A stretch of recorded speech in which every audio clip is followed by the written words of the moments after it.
Bonjour Clara. Ah, c'est bon pour le son, merci. Donc, je suis en train de lire ce que vous m'avez noté. Donc, légitimité, respect de soi. Bonjour Valérie. Karine, ce que l'on a droit. Ok, ok. Bonjour Marie-Pierre, merci d'être présente. Alors, par rapport à la légitimité, je vois que vous avez noté être à sa juste place, oui. Dominique, avoir le droit de faire ce qu'on veut faire. Exemple, avoir le droit d'exercer la médecine. Il faut être médecin. Ok. Voilà, donc si vous nous rejoignez, donc mettez aussi ce que le mot légitimité évoque pour vous. Et nous allons après pouvoir en parler. Donc, pendant le débat, si vous avez des questions, donc utilisez le chat. Donc, je vais m'interrompre de temps en temps pour regarder donc s'il y a des questions. Alors, nous allons pouvoir donc commencer. Donc, moi, je remercie déjà toutes les personnes qui sont présentes et présents. Et donc, à la une de ce jour, nous allons débattre sur la légitimité. Et donc, je suis heureuse de vous accueillir donc à l'Académie de formation en soins holistiques et développement personnel. Donc, un petit mot sur cette académie. Donc, c'est nouveau. Vous avez pu le voir, vous avez pu constater le changement. Et il est vrai que depuis 2003, j'accompagne énormément de personnes, mais surtout après cette période de Covid, il y a eu vraiment un grand besoin de développement personnel. Et suite à ce développement personnel, il y a des personnes qui ont réveillé en elles des vocations, quelque chose qui sommeillait, et qui ont envie de devenir thérapeute. Et là, c'est là qu'intervient le mot légitimité. Et donc, qu'évoque pour vous le mot légitimité? Donc, vous l'avez noté, donc je regarde encore, être reconnu à juste titre pour ses compétences, ses valeurs, son expérience. Le mot légitimité donc évoque le droit à, l'autorisation de, je mérite, donc prendre sa place, et donc également exister aux yeux de. Et donc le terme légitimité, si on se réfère à la conscience collective, eh bien il rappelle qu'un enfant est légitime quand il est reconnu par son père. Donc quand on prend le cas de cet enfant donc, qui est reconnu par son père, eh bien, il est légitime. Un enfant qui n'aura pas été reconnu par son père, donc à l'époque, souvenez-vous, un enfant était dit illégitime, non légitime. Donc, il portait une étiquette. Et avec cette étiquette, il vivait donc une blessure de rejet. Il n'avait donc pas droit à certains privilèges, notamment parfois à l'héritage. Et il n'avait pas le droit de porter le nom du père. Donc aujourd'hui, la loi a changé, mais je ne vais pas rentrer dans le débat de ce changement, parce qu'on n'a pas encore de recul par rapport à ça. Le fait d'avoir été un enfant non légitime, donc a eu des répercussions sur la vie de cette personne, de cet adulte, qui a donc vécu avec cette étiquette. Et il faut savoir que quand on porte une blessure en soi, eh bien, si on ne la guérit pas, elle peut se transmettre aux descendants. Et de toute manière, elle a des répercussions sur les descendants. Maintenant, je vais prendre une deuxième situation, et je reviendrai tout à l'heure à la première. Une personne qui a ses deux parents, qui est reconnue par ses parents, et qui, pourtant, a un sentiment de mal-être, un sentiment de manque de légitimité. Comment cela va se répercuter dans sa vie? Cette personne va avoir difficile à prendre sa place, par exemple au sein de la famille. Elle peut avoir des problèmes dans les relations avec les autres. Au travail, cette personne aura peur de faire une demande de promotion, car elle ne se sent pas apte ou habilitée à le faire, alors qu'elle a des compétences et qu'elle ne les reconnaît probablement pas. Quelle est la problématique de cette personne? Donc, elle souffre d'un manque de légitimité. Or, elle a un père qui l'a reconnu, un père qui assume sa famille au niveau matériel. Et on a pu voir, notamment lorsque j'ai fait différents stages, et un stage que j'ai animé samedi dernier sur la blessure de l'enfant intérieur, on peut voir que le rôle du père est d'une importance capitale. Donc, si une personne dans ce cadre-là souffre de ce manque de légitimité, eh bien, c'est parce que le père n'a pas assumé son rôle totalement. il n'a pas été là en soutien, il n'a pas été là pour communiquer, il n'a pas été là pour manifester de l'affection. Et l'enfant va le sentir, va vivre un manque. Et à cause de ce manque, on va chercher des réponses. On va chercher des réponses à l'extérieur de soi. On va avoir besoin de trouver un moyen de guérir de cette souffrance, de ce manque de légitimité, qui aura également des répercussions par la suite dans le cadre du travail. Et donc, vous voyez, donc la personne peut souffrir au niveau personnel, mais au niveau professionnel, il y aura aussi cette souffrance qui sera présente. Je vais prendre de nouveau la situation d'un enfant qui est avec ses deux parents, qui sont aimants cette fois-ci, qui sont soutenants, qui montrent de l'affection, de la bienveillance, et pourtant, cet enfant souffre d'un manque de légitimité. Et là, lors de soins énergétiques ou lors de formation, eh bien, qu'est-ce que j'ai pu constater? J'ai pu constater qu'en fait, la souffrance était un fardeau que la personne portait et qui n'était pas son propre fardeau, c'était celui d'un ancêtre. Je me souviens d'une dame qui était venue me voir parce qu'elle venait d'être à la retraite. Elle travaillait au journal le soir. Et quand elle a dû commencer à se présenter, s'identifier était compliqué pour elle. Elle s'est rendue compte que toute sa vie, la manière dont on lui avait donné une étiquette était la suivante. Petite, on disait « Tiens, elle est la fille de ». En grandissant, elle avait des frères. « Ah, elle est la sœur de ». Puis elle a eu des enfants. Elle allait les conduire à l'école et les mamans parlaient de « Ah, la maman de ». Quand elle a travaillé, elle travaillait avec son mari dans la même entreprise. Et donc, on parlait de la femme de. Elle s'est dit, mais finalement, elle n'a jamais eu d'identité propre. Et donc, elle souffrait d'un manque de légitimité. Le travail a donc consisté à retrouver cette identité et donc à pouvoir l'accepter. Et comment peut-on retrouver donc ce sentiment de légitimité? Alors, je regarde avant s'il y a d'autres informations, non? Ok. Si jamais vous avez des questions, vous n'hésitez pas à les mettre dans le chat. J'adore les interactions. Et donc, comment retrouver cette légitimité? Eh bien, il y a plusieurs étapes. La première étape va consister à pouvoir mettre des mots sur cette blessure. Qu'est-ce que ce sentiment de légitimité, ce manque de légitimité fait vivre à la personne? C'est important de pouvoir mettre des mots dessus. Ensuite, il est très important à l'étape 2 de pouvoir aussi exprimer quelles sont les attentes que l'on a vis-à-vis de chacun de ses parents.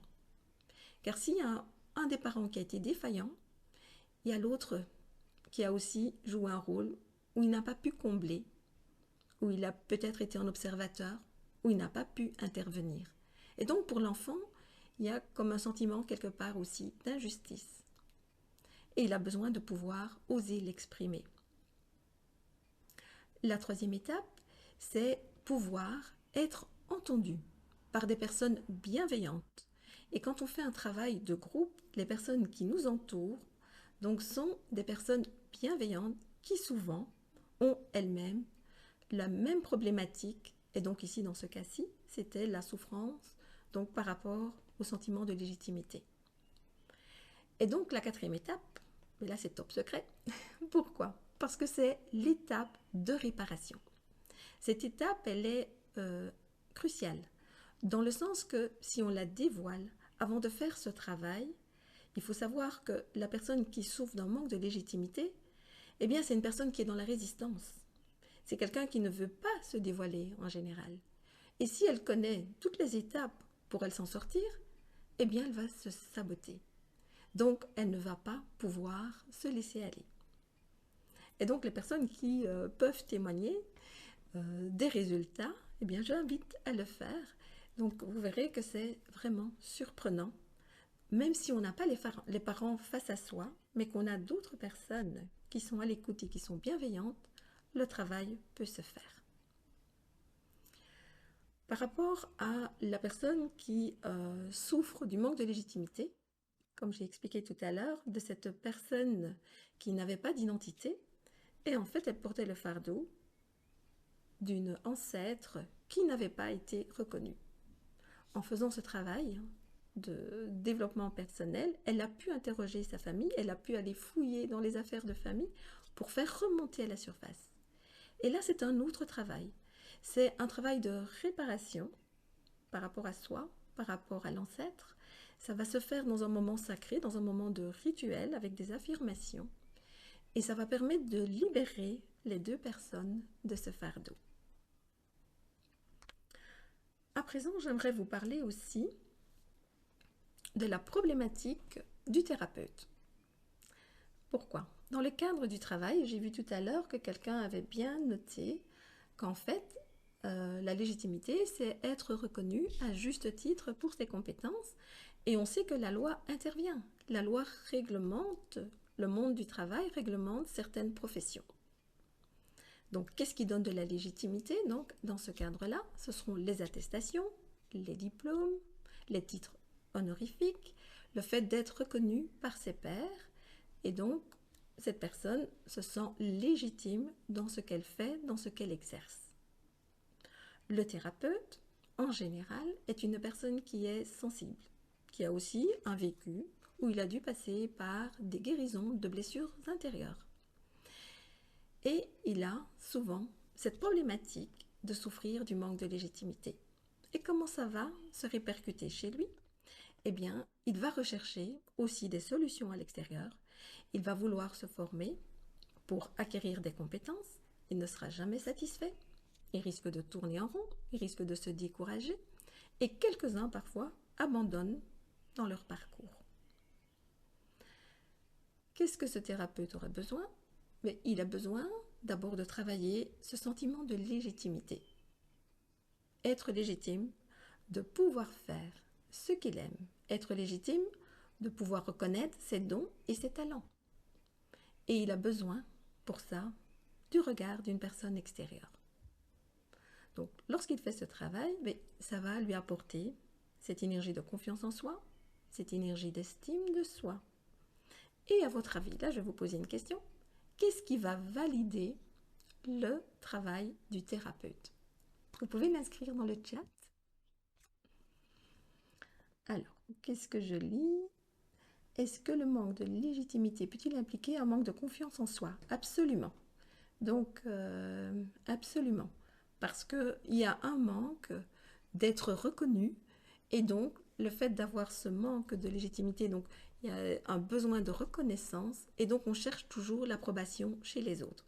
Donc ça veut dire que quand on cherche l'approbation chez les autres, on cherche la reconnaissance, ça veut dire que au fond de soi, donc il y a ce manque de confiance qui est là. La bienveillance des autres est un cadeau, elle aide vraiment beaucoup. Là, c'est sûr. Lorsque des personnes ont eu un passé qui est très douloureux, eh bien, pouvoir être accueilli, sentir beaucoup de cette bienveillance, c'est autre chose que de l'amour. C'est j'accepte qui tu es, comme tu es, avec tes propres blessures, et je ne te juge pas. Au contraire, je vois la belle personne que tu es et je t'encourage à le devenir. Voilà, c'est ça la bienveillance. Donc la légitimité, avoir le droit de choisir un statut, oui, c'est ce que je disais donc par rapport au thérapeute. Et donc le thérapeute, qu'est-ce qui va donc valider sa légitimité? Eh bien, ce seront les personnes qui vont venir le consulter. Si le thérapeute est conscient de sa valeur, est conscient qu'il est légitime, est conscient qu'il a confiance en ses propres capacités, les personnes qui vont venir le consulter vont le sentir. Et le travail va se faire dans les deux sens. Quand une personne consulte un thérapeute, c'est elle qui fait le travail en réalité. Le thérapeute est à l'écoute. Il met des outils à sa disposition. Et donc, qu'est-ce qui va valider le travail du thérapeute? Mais c'est là, voilà, merci, c'est la clientèle, les résultats, je vois. La personne est satisfaite après une séance, le retour est positif. Et que, quoi qu'il arrive, dans la vie, il y a toujours une façon de pouvoir s'en sortir. Quand on est dans la problématique, eh bien, c'est comme si on avait le nez dans le guidon. Et en fait, le fait de vouloir s'en sortir est la première chose. La volonté est ce qui va permettre à la personne de pouvoir trouver la solution adéquate.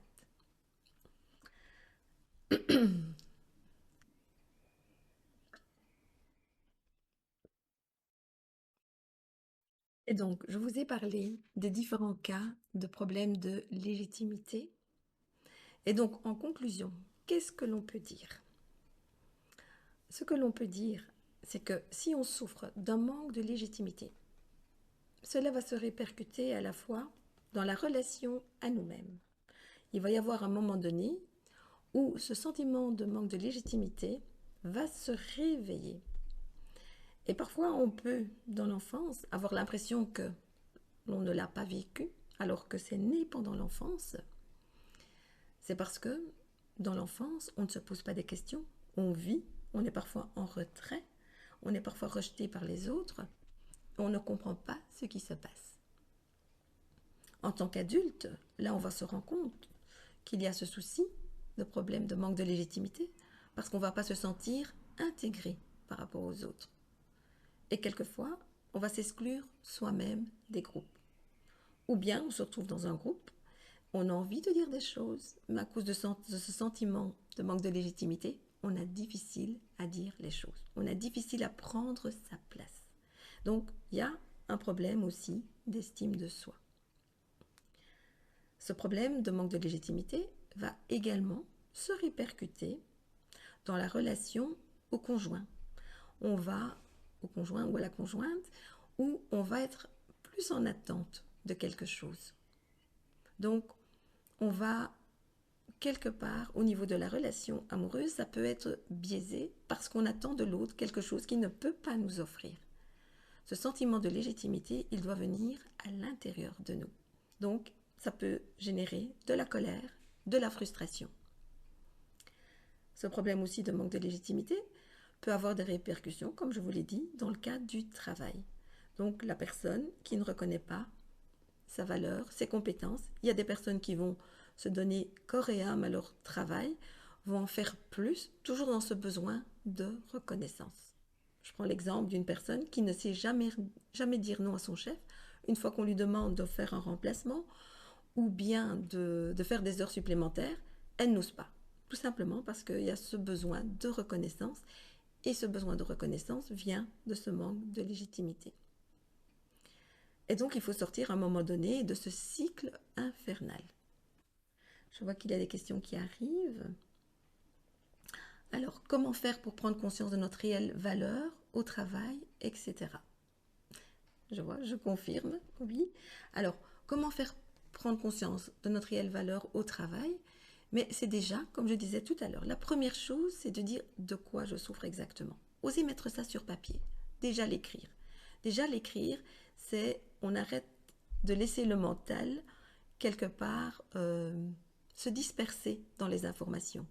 Tandis que quand on écrit l'information, on prend conscience et on est vraiment en contact avec son être intérieur et il y a des mots qui vont sortir.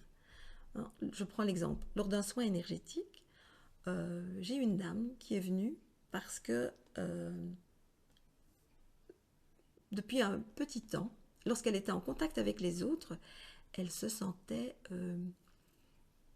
comme si son corps était en train de bouillir.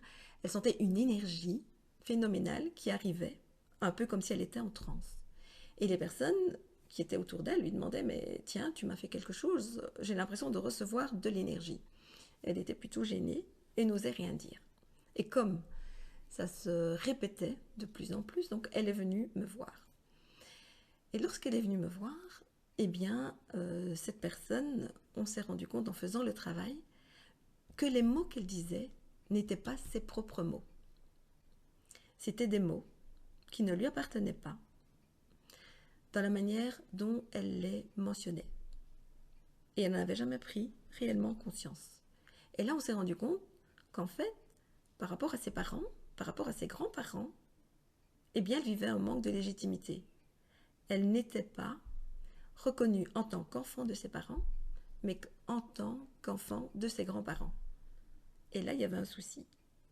Et donc, son être avait choisi une façon de lui faire prendre conscience qu'il y avait une énergie en elle qui était bouillonnante et qu'elle devait en prendre conscience que c'était sa propre énergie qui lui demandait à se révéler. Dans le cadre du travail, je vois, oui, c'est bien vrai, avant il m'était impossible de dire non, donc à cause de ce manque de ce besoin de reconnaissance. Et donc, par rapport à de prendre conscience de notre réelle valeur au travail, c'est déjà prendre conscience de mais qu'est-ce que je fais comme travail? Est-ce que cela me plaît? Qu'est-ce qu'on dit de moi? Quels sont les retours? Est-ce que moi-même je suis satisfaite? Est-ce que ce que je produis donne des résultats?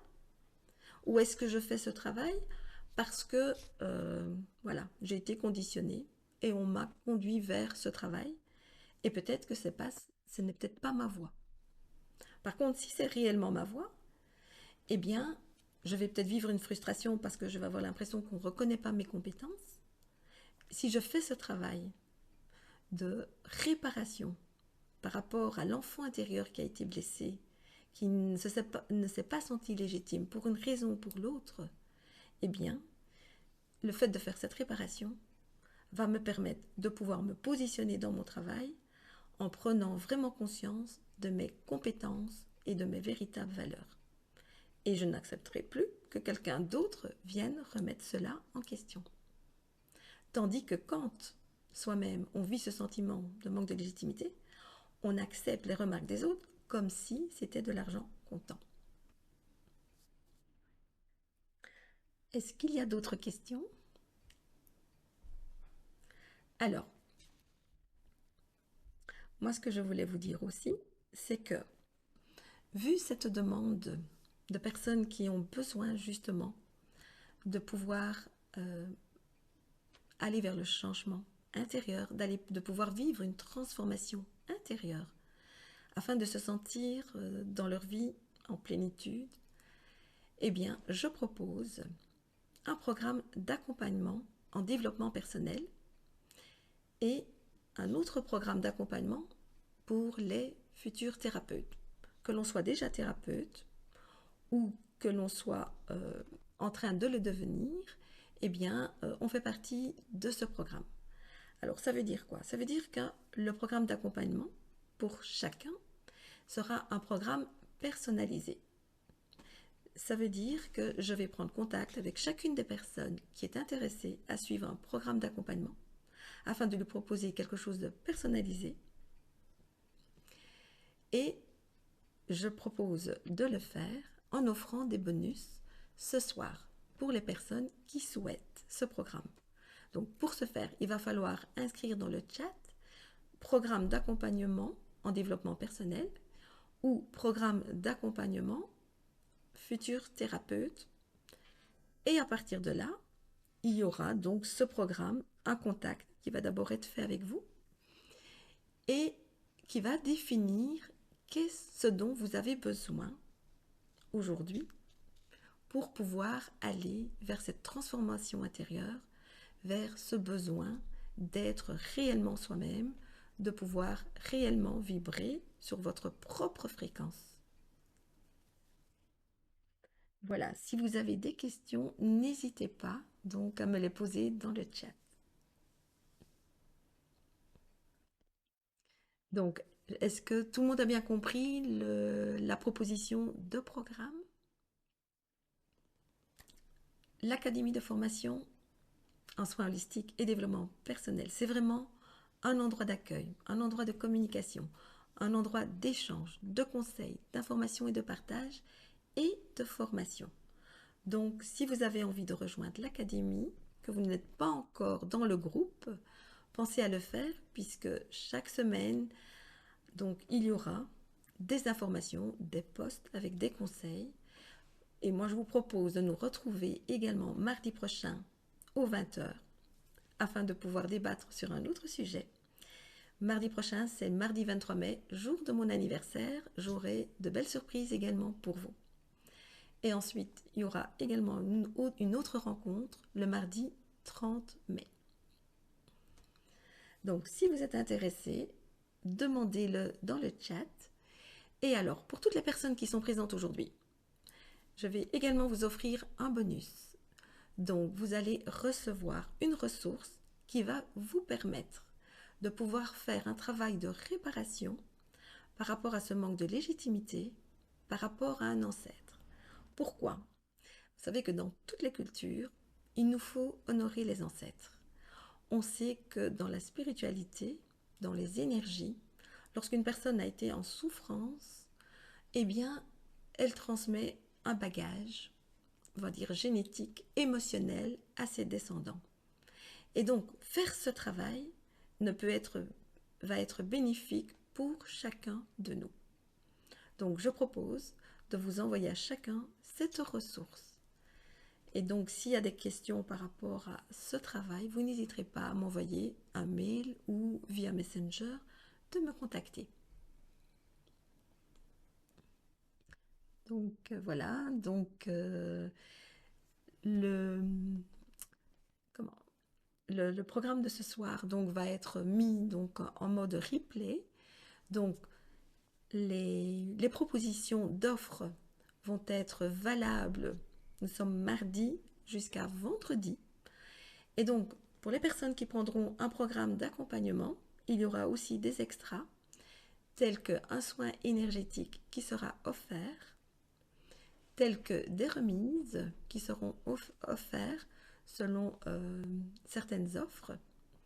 Donc, n'hésitez pas donc, à regarder ce replay et donc à vous engager pour un programme de développement personnel si tel est votre souhait. Et si vous êtes thérapeute et que vous avez besoin donc d'oser vous lancer parce que vous procrastinez, parce que vous tournez en rond, parce que ça vous fait souffrir ou parce que vous avez l'impression qu'il va peut-être falloir abandonner ce projet de thérapeute, eh bien, pensez-y également. Voilà pour ce soir. Je ne sais pas s'il y a d'autres questions.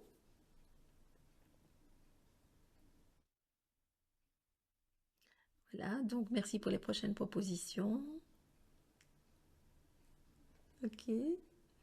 Eh bien, moi, je propose donc de conclure maintenant et donc que vous preniez conscience donc de ce dont vous avez envie pour votre propre vie, de revenir vers moi si vous avez d'autres questions et de revoir ce replay ou de le partager avec d'autres si vous sentez que certaines personnes ont besoin d'avoir cette information.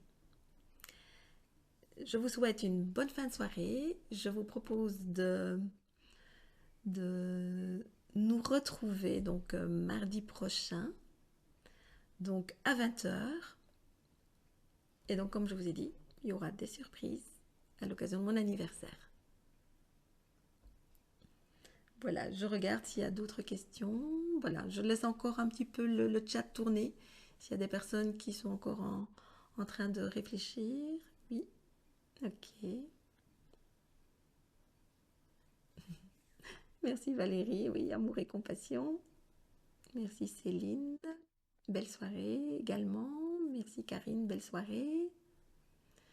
Merci Mélodie. Ok, pour le programme d'accompagnement. Merci Marie-Pierre. Merci Mélicia, belle soirée également. Merci Delphine, belle soirée également.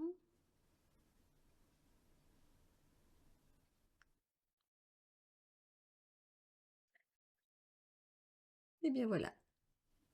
Plaisir de vous retrouver donc mardi prochain à 20h pour une nouvelle rencontre, de nouvelles questions. À très bientôt. Au revoir.